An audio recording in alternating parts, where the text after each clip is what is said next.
kon sëriñ Mamour Ndiaye ñu ngi leen siyaare bu baax ñu ngi leen masaw ci coono yu baax a baax tey bu wax rek comme bis bi yow noo jàngatee njëriñ li mu am ak li nga gis bis bi ba tax ñu war a gën a mën a saxal war koo gën a mën a def incha allah. jërëjëf sëriñ Mame Bara Ndiaye ñu ngi lay sant di sant bu baax waa Soleil Info ak mbooleem équipe bi nga àndal yëpp di ci suba ba léegi yaa ngi fi di couvrir bis bi ñu ngi lay sant bu baax di la gërëm waaw jërëjëf njariñal bis bi moom wax dëgg gis nañ ko bu baax a baax te bis bi tamit ni nu ko amee kawe na sunu njort lool ndax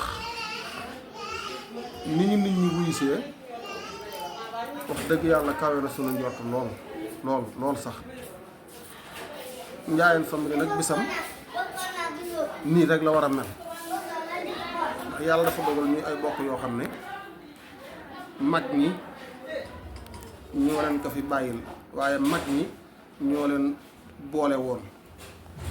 kon bu yàlla dogalee ñu woote bis bu mel nii mu mel dañ ci am contentement bu rëy di sant nag bu baax kilifa yi nga xam ne jot nañoo teew ci bis bi muy ku ci mel ne conférencier yi sëriñ Alhaji Ndiaye Cheikh Ndindi sëriñ Oustaz Mor Diop mbooleem ñi nga xam ne teew nañ ci bis bi dañ leen di sant bu baax di leen gërëm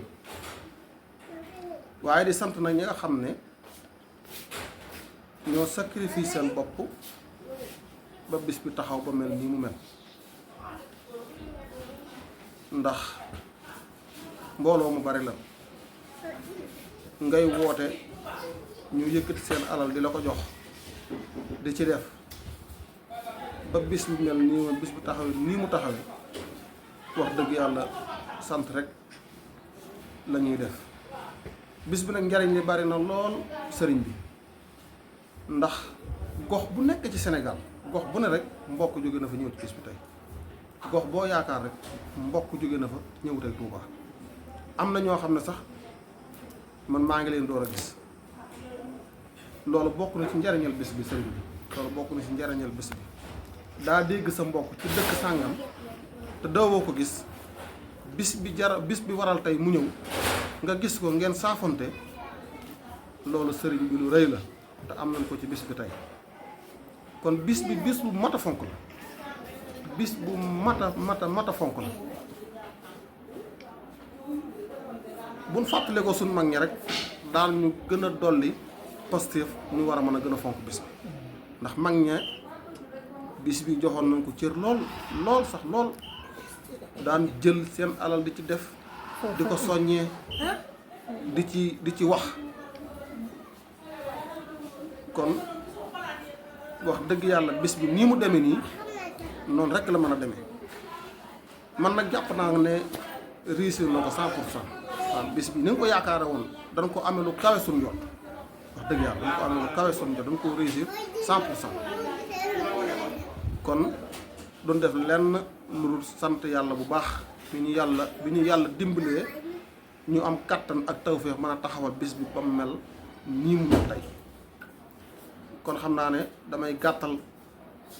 kàddu yi rek ndax li ma bëgg a wax du xaj ci temps bi waaye daal ñu ngi sant ñëpp di gërëm ñëpp surtout sunu mbokk yi ci Kër Madiabel sunu mbokk waa Kër Madiabel yi gis nañ seen taxawaay gis nañ délégation bi ñu def ñëw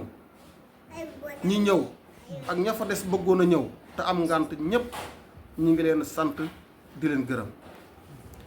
waa Kër Madiabel ci njiital Baye Dawda Ndiaye ma fa nekk ak ñi mu àndal ñëpp sant na leen bu baax gërëm leen ndax Kër Madiabel ak fii ay kilomètres yu bari la dëgg la nag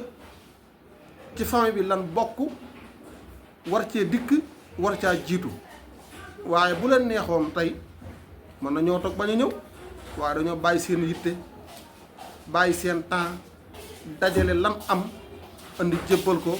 waa section Touba waa Kër Madiabel ñoo ngi leen di sant bu baax di leen gërëm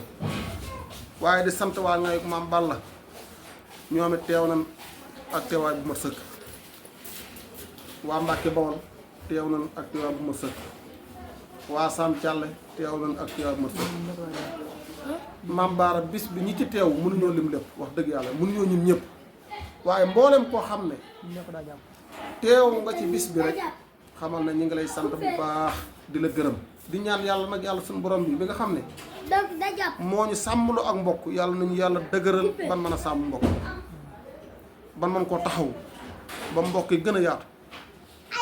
famille bi day famille bu yaatu la famille bu yaatu la sax bu yaatu sax bu yaatoo yaatu la kon ñi ngi tàllaat ñëpp loxo mboolem dëkk bu mbokk nekk rek ñi ngi lay tàllal loxo nga ñëw bokk ci liggéey bi nga bokk ci liggéey bi loolu ñu ngi koy soññee kon di bàyyi la war xel ñëpp ne buñ jógee ci bis bi nag ñu waajal ñu fas yéene waajal déwén nag fas yéene waajal déwén insha allah ndax bis yaa ngi ko tàmbale yaa ngi ko war a waajale fi bis bi jeexee maam ngoonu tey jii nga xam ne bis bi jeexam ci la war a tàmbali waajal bis bu déwén ba kon na ñëpp takkaat seeni ndigg takkaat seeni laxasaay ñu waajal nag bis ba déwén insha allah rabbi di sant ñëpp di gërëm ñëpp rawatina nag soxna Fatma Ndiaye mi jiite jigéen ñi kooku ñu ngi koy sant bu baax a baax a baax di ko gërëm jàmbaar la ak mboolem soxna yi nga xam ne ñoom la jiite soxna yi déggal ko lool bëgg ko lool ba lu mu leen defloo ñëpp dañuy gaaw sawar ngir def ko ñu ngi koy sant bu baax di ko gërëm ci turu mboolem góor ñi nga xam ne ñoo jiite liggéey bi waaye nag di sant ndaw ñi nag ndawi Tuubaa ñi di leen sant bu baax ak ndawi Kër Madiabel yeeg foo mboolem dëkk bu ndaw jógee ñëw ci bis bi rek ñu ngi lay sant bu baax di la gërëm di wax ne gis nañ taxawaay bi di sant waa Touba nag di leen gërëm bu baax a baax a baax a baax ni ngeen taxaw bis bi rafet na maa ngi yemale foofu kàddu yi di sant ñëpp di gërëm ñëpp yàlla nañu yàlla defal bis bi ñu yàgg koo fekk yàgg koo taxawal yàgg koo jëmal te benn kenn ci ñu bañ a manqué ñu ngi sant bu baax te gërëm wasalaamaaleykum wa rahmatullah